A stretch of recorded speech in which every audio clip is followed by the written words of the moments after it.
Welcome back to another episode of Steelers Afternoon Drive. I'm Zachary Smith. We are wrapping up the week without Alan Saunders with Derrick Bell joining the show. Steelers DB, my brother, on Friday. What is going on? What's going on, man? Yeah, it's been a quiet week on the Steelers front after, a wild NFL draft weekend, but it's allowed me to kind of recharge the batteries a little bit. And I've, started to get a little bit of a look into the 2025 NFL draft class. Some intriguing names I've already got kind of in the notes. But yeah, I'm excited, man. It's gonna be an This interesting guy, next couple of weeks. this guy with an early 2025 mock draft. Hey, get to Got know to. those running back names. Get to know those running back names for sure. We talked about that a bit Facts. yesterday with Nick and I. We haven't had a lot of news to talk about. We've done like 3 mailbags this week with Nick and I on the show, and then yesterday, entire episode dedicated to Najee Harris not having his 5th-year option picked up. But again, speaking of the mailbag stuff, this is a great way to get the listeners / viewers of the show involved, though. So I'm excited to do that. Derrick, it's funny because we were just having a conversation about this guy, and I think this should be the first question we take for that reason, because I just love the timing.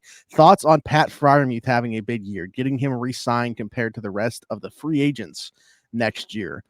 I know he's excited about his ability within this offense. Derrick actually has a video on his personal channel about the sale concept in Artie Smith's offense and how, the tight ends feast from what that's obviously we're just talking about one specific part of the offense there, but just the utilization of tight ends in general. I know people like to poke fun at, Kyle Pitts' production in Atlanta with Arthur Smith, obviously, as the head coach and stuff, but just looking at the tight end position as a whole and what they've done in the past and Artie Smith's offense being set up for success. I'm excited about Pat's prospects there for that reason, and just because, like, we've been talking about this search for a wide receiver. It is another one going to get dropped into this offense at some point, potentially. But right now, when you look at the loss of Deontay Johnson being replaced by the additions that they've made, all due respect to Van Jefferson, Quez Watkins, and, drafting Roman Wilson, right now going into the season, Pat Freiermuth is realistically tight end 1, but he's also wide receiver 2. You could just label him as a pass catcher. And yeah, I mean, getting him re-signed as opposed to everybody else. We were talking about this too, Nick and I. I feel like the first domino to fall here is probably James Daniels. I think that's one that's going to happen over the summer, or at least the team is going to try to do so. I'm curious what those negotiations are going to be like after just having watched the guard market blow up in 2023 and maybe giving themselves a little bit of like a safety valve, if you will, with the Mason McCormick pick. So I don't know. I'm interested to see how, the dominoes are going to fall here with as many UFAs that they have. But Derrick, what's your take on Pat Freiermuth in 2024? And then also the second part of that, kind of like the pecking order in terms of guys that need extensions. Yeah, I think you brought up a couple good points with Pat specifically. Yeah, I'm really excited about seeing what he's going to be able to do in this offense. You mentioned just like the lack of like a true number 2 receiving threat is definitely, something I've thought quite a bit about. Deontay Johnson leaves, you're vacating a ton of targets. He was a target hog in this offense for years. But Pat, I just think like, hopefully getting an upgraded quarterback, with either, Russell Wilson assuming to start the season or potentially Justin Fields down the line. Hopefully getting a little bit of an upgraded quarterback will kind of help increase his production. I think the big thing too is like just him being healthy, like Pat being healthy and 100% will be a nice thing. And, the Kyle Pitts frustrations, I mean, I know a lot of like fantasy players out there, like it's become this long like social media joke and stuff, but I do have some concerns about like some things in Art's offense, which I voiced, and like we can have those conversations throughout the summer. But I do think like one thing that's kind of been missing context is like, speaking of health, is Kyle Pitts wasn't fully healthy last year. Like he got hurt 2 years ago, and like Mhm. last year, if you look at the film, like he doesn't look like the elite athlete at the tight end position that we're used to seeing. Like he just didn't look as natural, and that's because like he came out after the season and said that like he wasn't fully healthy and he was still recovering from some different things from that injury, and that sort of led to some of his production. But I mean, he still had 600 plus yards. Jonnu Smith has some nice plays in there Mhm. as well. But you even go back to Arthur Smith's days and this with the Titans, like Delaney Walker has some of his best seasons kind of at offense in Tennessee. So I'm excited about what Pat's going to do. I think the opportunity is going to be there. And then hopefully, they're a little bit more I would say, intentional about getting him the ball and the ways that they can utilize his receiving skill set. Now, in terms of the free agent pecking order, I do agree. I'm not even sure, to be honest with you, in terms of Pat, if it would be a good choice on his end to sign an extension, because I feel like Yeah, right. if I'm in his position, I'm not, this is just me in my opinion, but if I'm in his position and I'm about to be, potentially the number 2 option, we'll see what the Steelers do in terms of if they're finally able to acquire one of these veteran wide receivers in a trade. But if I'm the number 2 offense, even in a run heavy scheme, I'm probably going to be betting on myself that I'm going to end up having more than, whatever Pat had last year, like 400 or 500 yards. I'm going to be betting on myself going into a contract year that I'm going to be able to exceed that. Now, James Daniels to me is still the number 1 for like priority in terms of offseason extensions. This dude has been, he's been reliable. He's been durable. He's just been a really solid guard, I feel like, for the Steelers just over the past 2 seasons. I mean, he's given up 1 sack and 10 combined quarterback hits. I mean, I think that, James Daniels is a solid, like, he's good, not great guard. And I think you mentioned it kind of with the Mason McCormick thing. I think he's a good fallback option just in case, if you can't get something done with Daniels and then he has another really good season, because you got to remember too, Daniels is only 26 years old. So like if he goes into free agency next year at 27 and he gets one of those Robert Hunt deals where somebody wants to pay a guard, over 20 million, then you may be forced to, let him walk. But he would still be my priority. I would try to get him locked up, especially because, Daniel's athleticism is going to shine, I feel like, in this offensive scheme with the wide zone stuff. I really think you guys are going to see like an improved version of him this year. I would have been surprised by these numbers, to be honest. They were even lower than I expected last year for Pat. 32 receptions on 47 targets, 308 yards. Yeah, 9.6 yards per catch, 25.7 yards per game, just 2 touchdowns. Yeah, I mean, like, how many times last year did we say, I felt like it was a constant thing on like my channel and like the pregame or postgame stuff. I was constantly saying, where is he? Like, why is he not involved in this offense? This offense is struggling to move the ball. The middle of the field was completely vacant for the vast majority of the season. You drafted this dude in the 2nd round. Like, he's proven to be reliable when you throw the ball to him. Where is he? They just like, that's what I kind of meant with 11 of those balls were in that Cincinnati game. Like, yeah, a third of his production was in one game. And that's kind of what I meant by the intentionality of it, right? Like being intentional about getting the ball to your best players. And that's something that I think, has been a concern with Arthur Smith. But I think, hopefully, kind of like one of the things I keep coming back to, maybe this is hopium, but I keep coming back to this, like listening to Mike Tomlin talk about, Russell Wilson, Justin Fields, Arthur Smith. They got a chip on their shoulder. Everybody kind of discarded these guys, threw them to the side, and they're getting another chance here in Pittsburgh. And I think it's difficult to, necessarily feel ecstatic about how this relationship's going to work out, just because I think there are a lot of variables here that are really uncertain. But at the same time, I'm excited to see how each of these 3 guys kind of grow from their past failures. And then, see what that looks like when it comes to the fall. Yeah, absolutely. One of the more intriguing storylines to me going into the season is going to be that my guy Chop here says RB split 50-50, or does Warren take over? Outside the box ideas for wide receiver depth. So a 2-parter here that is very different. How do you think the running back room, because that's actually an interesting question now post knowing that Najee's 5th-year option wasn't picked up. I guess this could go 2 different ways. If they already have in their mind, and I'm not saying that they do, I know that this is more of a thing of wanting to see him in the system, but say they already kind of have in their mind that they are giving, handing the keys to Warren after this year, maybe pairing him with another back, whether they draft it or try to find somebody of Najee's ilk in free agency. Would you be giving the majority of the carries to Warren, especially as we get down the stretch, or is it let's run the wheels off of Najee because this is probably the last year he's going to be here? Yeah, I think for me, just in terms of like those decisions, I think the coaching staff is gonna play the biggest part in that, right? So it's probably just gonna be kind of like it was last year. I think you just roll with the high hand.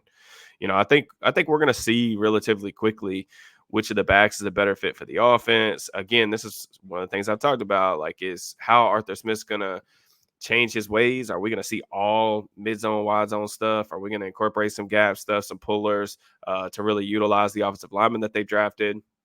So I think that's a big question for me is like, what's it going to look like?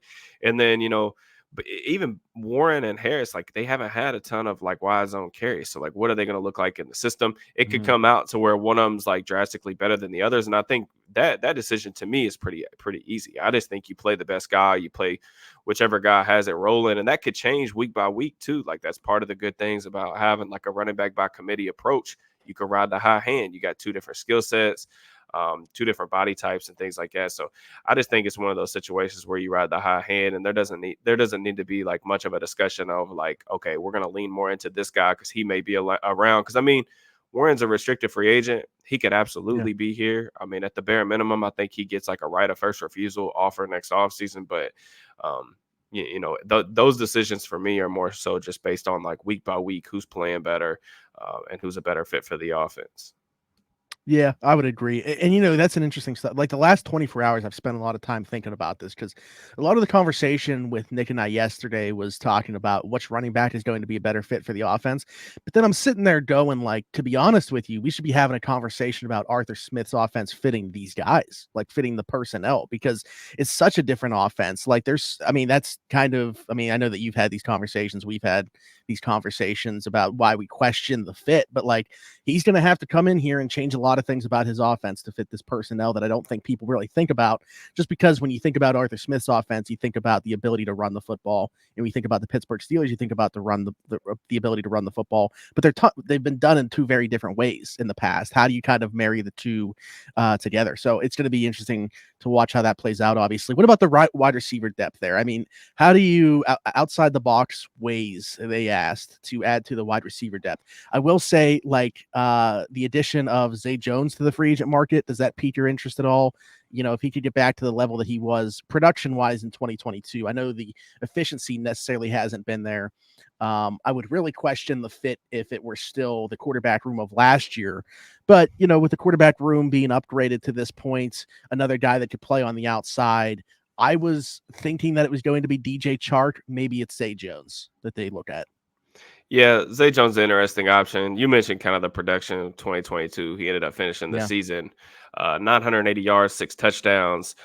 Um, this one's a tough one for me because I put it out there for like some questions for the Steelers now mailbag on the website, and there's a lot of questions about the wide receiver market and who they could potentially get. I'm not sure anybody available right now is going to get them a substantial upgrade would even be more than what I'm talking about here, to be honest with you. They've got a Yeah. bunch of wide receiver 3, wide receiver 4 types on the roster, I feel like. And Mhm. depth pieces, I feel like really what you need is like a wide receiver 2. And those guys just, what is it? It's mid-May, or like it's May. So like those guys aren't typically available just to market at this point in the offseason. So it's gonna have to, I Mhm. feel like, come via trade. Now who that ends up being, I mean, who knows? I mean, you and I both know that they've reached out to pretty much anybody and everybody who will listen about a veteran wide receiver that Yeah. could potentially be moved. I mean, they've got the cap Asking space about to do Nico it. Collins, by the way, is wild. I mean, I get it, but, like, that's Here's just the hilarious to me that they here's asked the about Nico thing though, Collins. like if Houston was smart, Houston would give Nico the Devontae Smith deal right now if he would take it. That's Mhm. my opinion on that. I think Nico Collins is a very, very good wide receiver. But yeah, I mean, that's the thing you said. Like they're gonna reach out about anybody and everybody, Turning every whoever will stone. listen. Yeah, I mean, and that's what you should do, especially when you've kind of backed yourself into this corner a little bit. You traded Deontay Johnson. Maybe the thought process there was, we understand why we have to do this move, but we're confident that a subsequent move will come that'll make sense to us, and maybe that move just hasn't came yet. But it is a Mhm. little bit scary because you talk about an offense that struggled a lot last season. And I know like we talked about this, you and I, about Arthur Smith, like needing to change the offense, needing to kind of get away from some of the predictability of the offense. There's been a lot made about, the receiver position isn't that important in Atlanta. Well, that's true. Like Arthur Smith hasn't used a ton of like 3 wide receiver sets, but his offense wasn't overly productive in Atlanta either. So it's not, the Steelers don't need to be trying to recreate what Arthur did in Atlanta or even what he did in Tennessee necessarily, because 4 or 5 years ago, like the NFL is in a completely different place. defenses are different. Schematic stuff has changed drastically over the last 4 or 5 years. So like the best offensive coordinators are constantly evolving. So like changing their scheme, like putting new stuff to work. Like you look at like McVay, for example, he was a heavy like wide zone guy when he first got his start. You think of like the Todd Gurley, Jared Goff years, about like 2017 era, kind of that stuff. You look at McVay now, they're all gap, all power. And you look at the guys that they've drafted over the past, 2 years, all gap, all power stuff. So I like offensive coordinators, they change over time. And I think that's what we're kind of that's what I'm waiting to see is like how Arthur Smith's, like what does the next iteration of his ideas look like? Because I do think that's something we're not talking enough about is like there needs to be some ways, maybe improving the wide receiver talent will help kind of foster some improvement or some changes there. But there needs to be a substantial difference between what we saw the last couple of years in Atlanta. I don't like saying that it's not important, the Mm-hmm. position, because I still think you need to have good players there. It's just I think that largely the box score won't wow you, but you still need Yeah. good football players at those positions, and they just do different things, right? Like you still need good blockers at those positions in Arthur Smith's offense. You still need a guy that can take the top off. You still need a guy to clean things up underneath, to take coverage off. Like there's still required skill at those Yeah. positions. It's just asking different things of different guys. So yeah, I don't really like people saying that it's like not as important. It's just doing different jobs, I think, from Yeah. those positions. Um, this is very different, and I like this question from Steeler Wade Show. Say something good about the Logan Lee pick that's different and will change my mind about the pick. Watch 3 games, kind of hard to, and what I would think the most important one versus Iowa State, he was pushed around. Not expecting Trice value. Oh, meaning he thought that was a steal. Obviously, in the 7th round, we got him. Like, that's not Oh, going to okay. happen every Gotcha. year where a guy like that falls to 7th round. I think that's how I'm taking the question. Logan Lee. What scares me about and again, this is a 6th rounder, so like you're talking about a lottery ticket anyway. But like the thing is, the Steelers don't have the best track record with these tweeners. Like we're watching it play out right now with the Marvin Leal as a 3rd round guy who you could argue this guy's being drafted almost to compete with him for one roster spot. So their track record with guys like this, I don't love. And it tested really well. Like he looks like, if you look at that he's an athlete. I don't know that I necessarily saw that pop all the time on tape.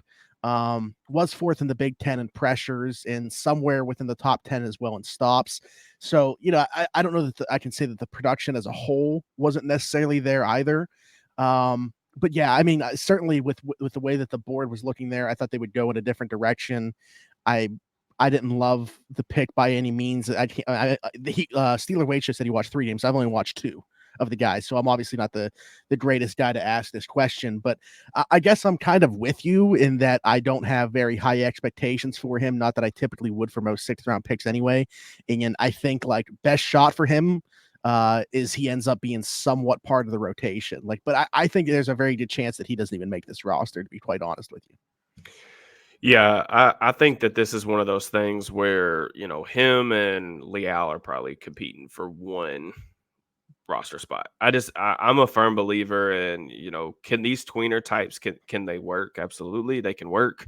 But at the same time, like you need rotational pieces that can handle volume of snaps if your starters Mm-hmm. get hurt. We saw that with Cam Hayward last year. He goes down with an injury. You kind of have to supplement, 60, 70% of the defensive line snaps. And, I don't anticipate either one of those guys being able to handle that much volume as we sit here today.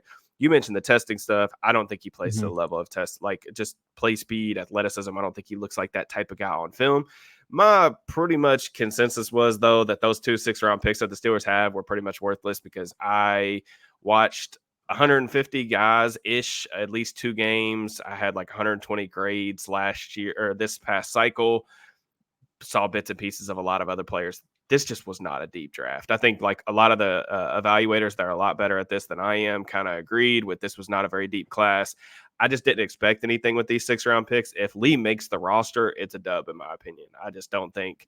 I don't know what they could have done there that would have made me feel extremely good about the pick. Now, some of the things I highlighted with Lee, there is you do see flashes of a nice first step. I don't think it's overly consistent or overly, it's not like top level or anything like that. But he does have like an above average like first step that you see from time to time. He can shoot gaps. I like the hand usage too. Like he'll flash some like chop swim, chop clubs as a rusher.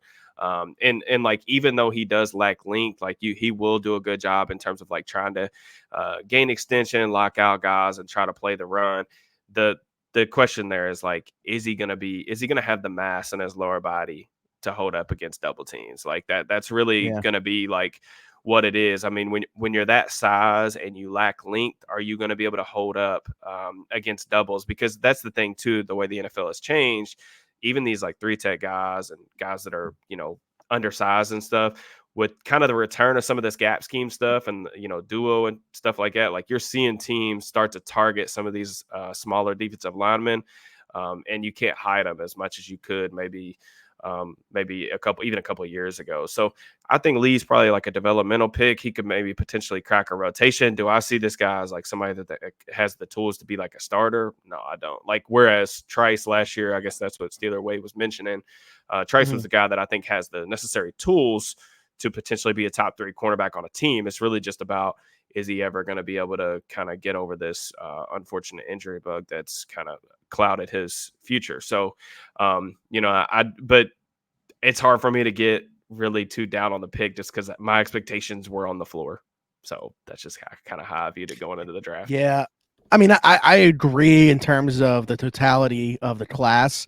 I guess for me, I looked at 2 positions as still having guys on the board that I felt decent about the value at wide receiver and at corner. Like I thought they could have double dipped the receiver there and been okay. Who was on the board? Who was on the board specifically at receiver that intrigued you? Because I'm trying to remember like who was still available at that point. Ooh, I would have to go. I mean, obviously Brendan Rice was, and like he wasn't. I'm not like upset about not picking him. I know that some people, just because of his name, were in on that. I'd have to go back and look though. I'll go look. You can look for the next question. I'm just curious because I do think you probably bring up a good point, and that's maybe something that I'm not giving enough credence to. Yeah, those were the 2 positions that I felt like did have the depth of the class to take guys on day 3 if you were going to. So anywhere else, this one is interesting because we haven't really touched on this at all. Okay, worst case scenario: Russ and Fields don't pan out, and we're in the market for a quarterback again next year. How much would you hate the idea of us going after an extremely expensive Dak Prescott? I do not. Is that? I'm assuming he's saying worst case scenario, as in like neither Fields or Russ pans out. Worst case scenario, neither of those 2. Yeah. Okay. The worst case scenario part, I don't think is going after Dak Prescott. I think that's what I was curious about, because I was like, man, that's not how I view. I mean, Dak's a top 12 starter. I mean, at the very worst. Now, are you going to have to pay Dak a yacht full of money? Yeah. But I mean, it's the same kind of conversation, honestly, we had with Kirk this past season. The Steelers didn't want to do that option because it was really expensive. And is he like, he's probably a good, but not great, or like franchise caliber, franchise changing quarterback? Best case scenario, one of Russ or Fields shows enough to at least invest in them in the short term. Worst case scenario, they kind of flame out and the Steelers are in the same situation. Now, one of the things I think that's worth noting is, like, I haven't gotten the chance to watch as many quarterbacks yet in the 25 class, but it's not class at the top. Like, there's less clarity about the top guys. So I think that honestly helps. If anything, is going to help Dak's market. If Dallas is stupid enough and like they're stupid enough to like let him hit the open market, it's only going to help his value, because NFL teams are going to look at the draft class and say, like, we don't even know if we can get this type of player in the draft, which I don't even think there's a Dak caliber player that I'd say 100% is going to be a top 12 quarterback out of this class. But would I hate it from the Steelers perspective? Absolutely not. I think Dak's a good quarterback. I'd like that. I think eventually the Steelers, it's tough because the Steelers aren't going to be like true competitors or contenders, I guess you could say, until they saw the quarterback position. I know that sucks to hear as like from a fan perspective, but that's just how the NFL is. I mean, if you don't have the quarterback in place, you're always going to be searching for the quarterback. And like, people are going to get really annoyed because I'm already seeing it, like the way too early 2025 mocks that have the Steelers taking a quarterback in every single one of them. that's the reality that the Steelers are in right now. Until they saw that position, they're always going to be linked to quarterbacks, and it's a decent discussion. But Dak, in terms of like, would I like that? Absolutely, like 100%. One of these two guys that's currently on the roster go out and play good football in 2024. Then you can stop seeing mock drafts with a quarterback going to the Steelers in the first round in 2025. But until then, you're going to see it. But I want to revisit this because I want to throw some receivers at you that went in the same round, basically right after Logan Lee. Jaquan Jackson out of Tulane, Malik Washington, and Johnny Wilson went shortly after as well. Tejuan Palmer went shortly after. Jordan Malik Whittington Washington out of Texas. Jordan Whittington won as well afterwards. And then like Daquan Hardy out of Penn State, slot corner, if we want to have them in this conversation as well, because I mentioned both positions. Yeah. I'll tell you the name that probably sticks out to me in terms of like who I probably would have taken was DJ James. He went at 192. James is one of the last players in my top 100. His tape was good. I just think that the obvious weight concerns there in terms of, is he going to be able to survive on the outside? I mean, we are seeing a little bit of that now in the NFL with more smaller receivers playing on the outside. You're seeing some smaller cornerbacks. You think of like Jack Jones, that kind of type. James is a really good athlete, very bursty. He's got the long speed, really fluid transitions, but he was also a guy that was consistently near the ball. That's one of the things that I like too. Like there was very little separation between like him and like when the ball was getting thrown his way. There's some size concerns. I don't think he's like a very good tackler. I don't know. I question some of the run support stuff, if teams would be able to target him a little bit in that regard. But I do think like he's a guy that could potentially be like a top 3 cornerback. I'm just not sure if he's big enough or good enough against the run to play inside or, to stick outside full time. But that's probably who I would have selected there. The receivers you mentioned, I could get on board and like talk myself into any of those options probably. Like Malik Washington was the best player of that, but like he's not a schematic fit for the Steelers or what they were necessarily looking for. They already took a slot receiver in Roman Wilson. Like Johnny Wilson, I would have been a little bit intrigued by that, like adding a big type receiver. Wilson moves really well for his size.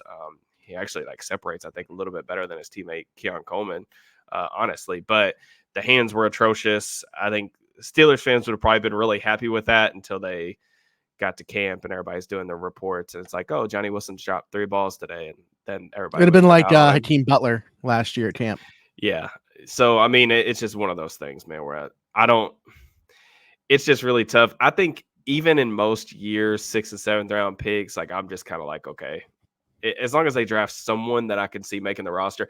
Now, if this was like a Oladokin situation where they drafted someone in the 7th round where like there's no path and you're literally just lighting it on fire, then I could see like really being upset. It's just with the Lee thing, I do think there's a path to him making the 53 and maybe even a path to like him being a rotational player. I just don't. But this draft was just so shallow that it's hard for me to be even remotely critical. Yeah. Garrett says, so looking at overall depth of the defense and everything, backup linebacker, strong safety, doesn't sound like out of the picture. What do you guys think about Terrell Edmunds coming back to fill that job? It is interesting. He just recently posted on X something that Tomlin has said in the past, and people thought that meant he was re-signing in Pittsburgh. Like a linebacker, strong safety, dual role. Like exclusively like in the box. Yeah. I mean, if it's assuming it's going to be like for really cheap, right? Like towards the vet men. I mean, I think Edmonds is for one, he's got great character. Like everyone always talked about like how good he was in the locker room. I think he's a smart player. He fit well in this defense. Edmonds was a victim of his draft stock. If he was a 4th round pick, everyone would still love Terrell Edmunds in Pittsburgh and talk about like how he was so solid, never missed a game, pretty reliable. He was a good tackler. He just didn't make like impact plays. And I think like when you're talking about drafting a 1st round, like if you're talking about putting a 1st round grade, and where they got Edmonds was toward the end of the round anyway. So like 28, most of the time when you're picking after 25, you're drafting 2nd round graded players. But even for 2nd round graded players, you're talking about strong starters, right? Like you're not talking about guys that you think are going to be, top 10 at their position, but you're talking about impact players. And Edmonds was never that like impact player to justify being taken in the 1st round.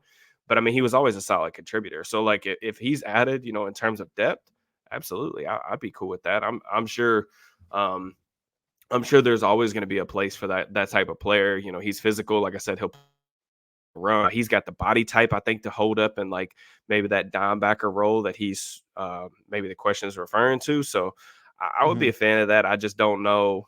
I don't know what the relationship is like there. You know, I think Edmonds Sure. originally didn't he leave because he was wanting kind of greener pastures and wanting to see if he could prove himself into a bigger role.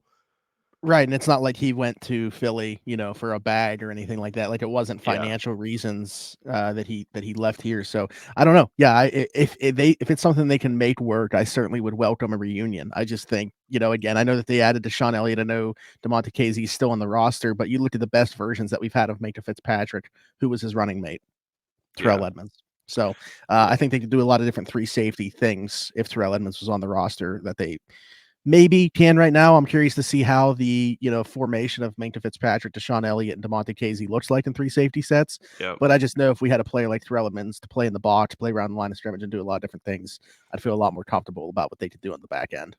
Yeah. So, Completely agree. um, De Niro says, who will be better at left tackle? What's your prediction on this in terms of how Fautanu and Broderick shake out? Yeah, I think our guy Steelers Network asked like a similar question about like who we want at left tackle or right tackle. To me, Yeah. man, this conversation has really just went off the rails since they took Fautanu. Um, I mean, to me, I think traditional wisdom says you play the best pass protector on the left side. That's quarterback's blind spot. That's where you want. Now, to me, coming out, I think that Fautanu was a more polished and better pass protector than Broderick was. I didn't see Mhm. anything from Broderick in terms of development over the course of the season that would lead me to think otherwise.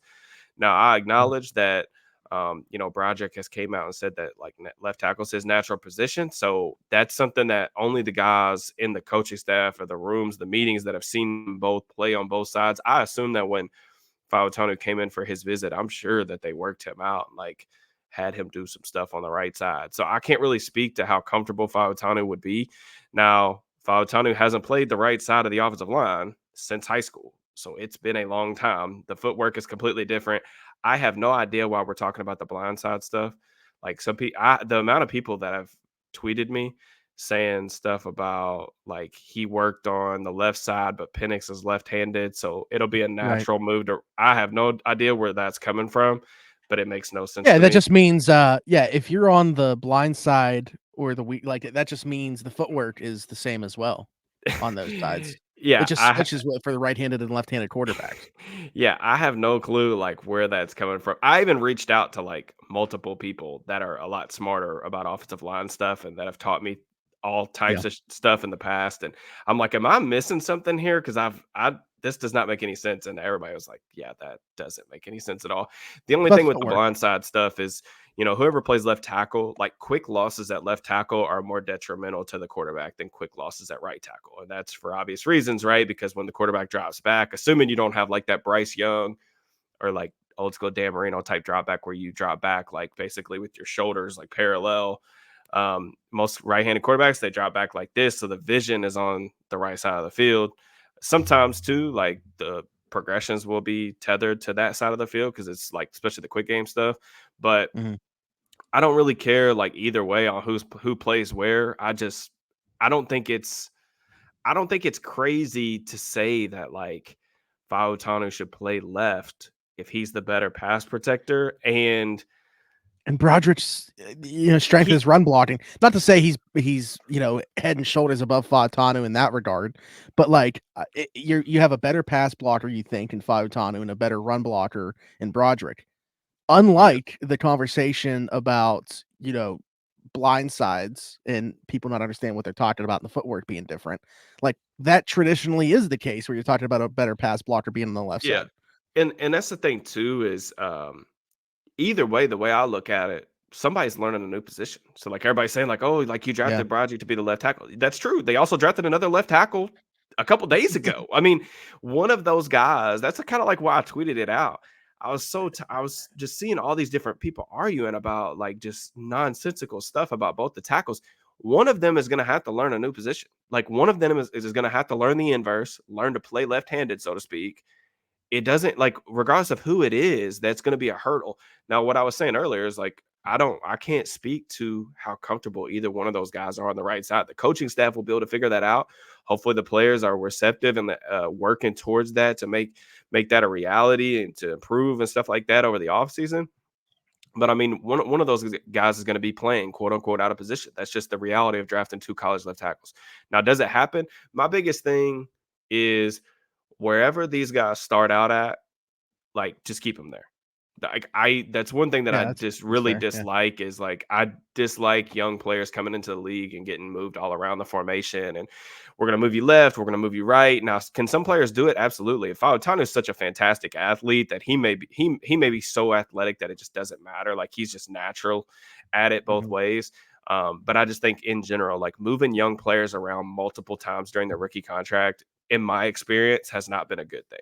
So I think you could probably say the same thing for the Steelers experience too. So I would just say figure it out in training camp or in OTAs or whatever and just roll with it. Like, that's what it is moving forward, and you try to get both those guys comfortable in the spots that they're in. And I don't know, Yeah, man. I mean, that's that last thing you said right there is why my take on it is so lukewarm, is because I don't want to have an answer right now. Let them figure it out in You don't training have camp. to, Let them like, you both. don't Yeah, have to. I yeah. understand we don't It, really like have a lot to talk about. predictively, Yeah. yeah. Predictively, if you want a prediction, that's what it's going to be. But like in reality, let them figure it out. We have plenty of time to Yeah. figure it out. So you think predictively that it will be Fautanu on the left?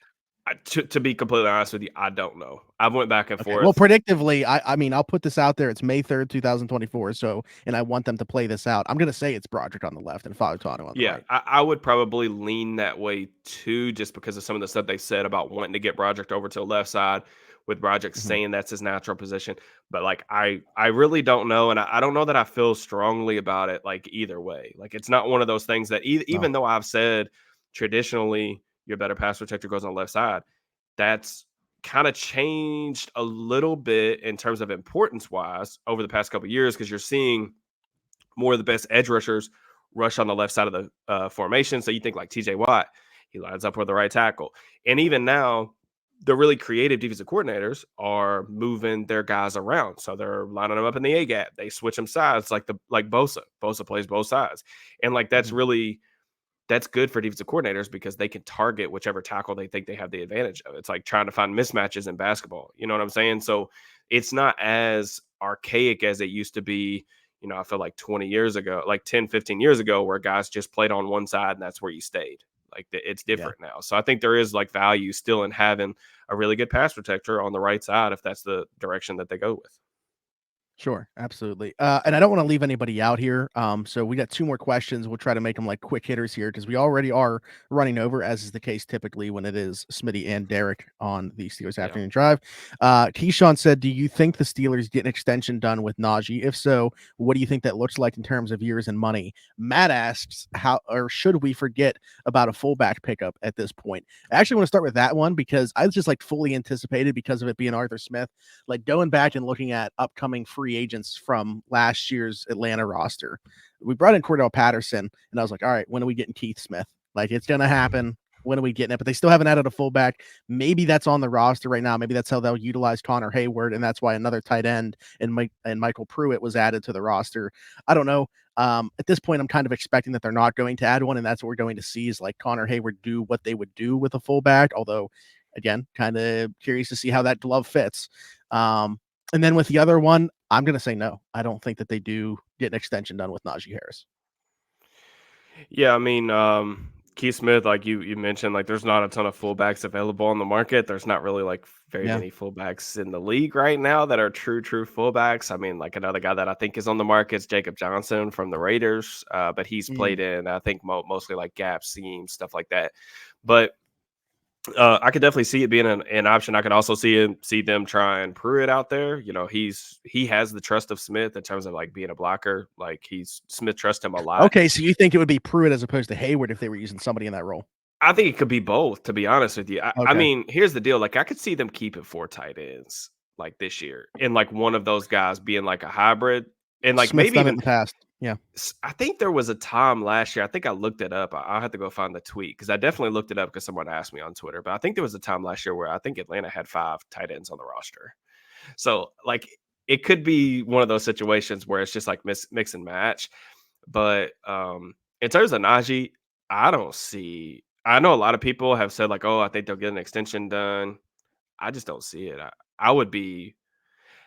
I was somewhat surprised that they didn't pick up the option. I would be flat out stunned if they signed him to an extension before the season. Like stunned, more than I have been on any of Omar Khan's moves. It just doesn't make any sense to me. If you don't want to pay a guy 6.8 million fully guaranteed money for 2025, why would you then commit to an extension, even if it's a short-term deal?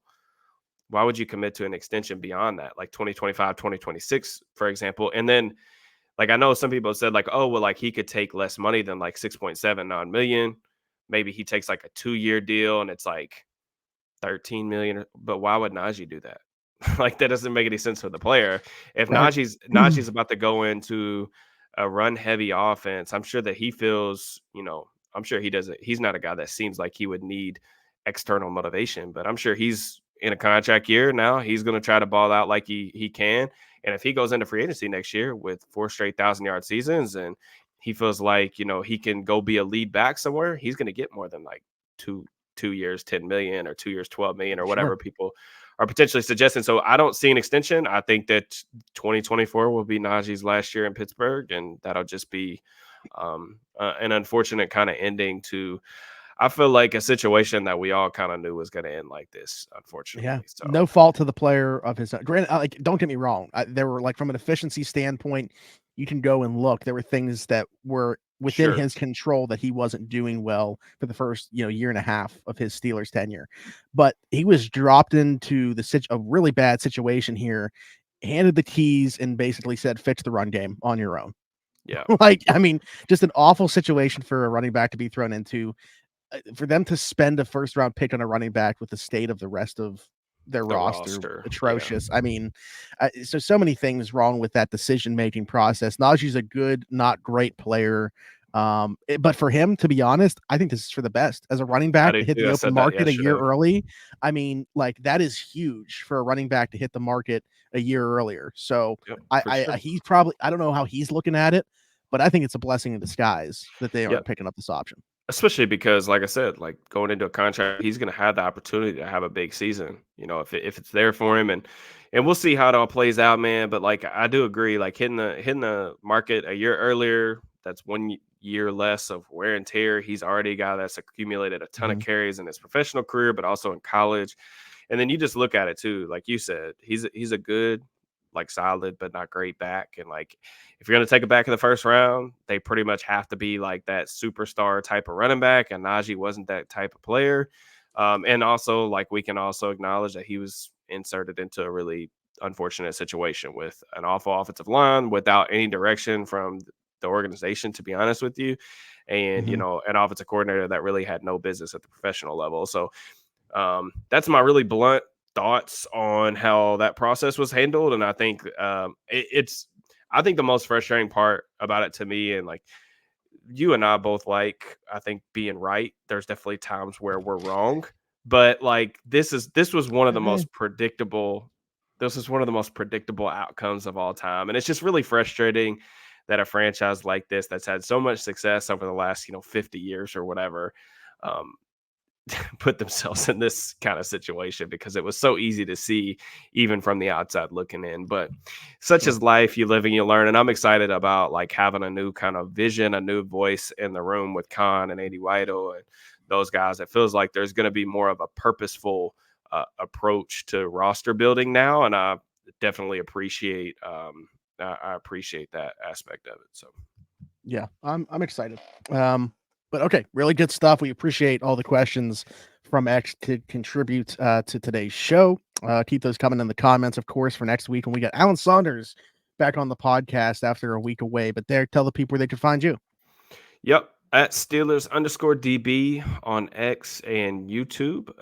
And then you can find all my written work on Steelers.com. I got a 2025 mock draft for all you draft sickos out there. If y'all want some names to watch for just over the summer, get familiar with, or guys to keep an eye on in the fall, that's definitely something you probably want to check out. So Unbelievable. But yes, I will be checking it out. I haven't had the opportunity yet. When go straight from working to doing this. So the content never stops over at Steelers Now. And I myself have to catch up. So like, subscribe, hit that notification bell here. As I said, hit us in the comments with any questions for next week, your thoughts on anything that we talked about today.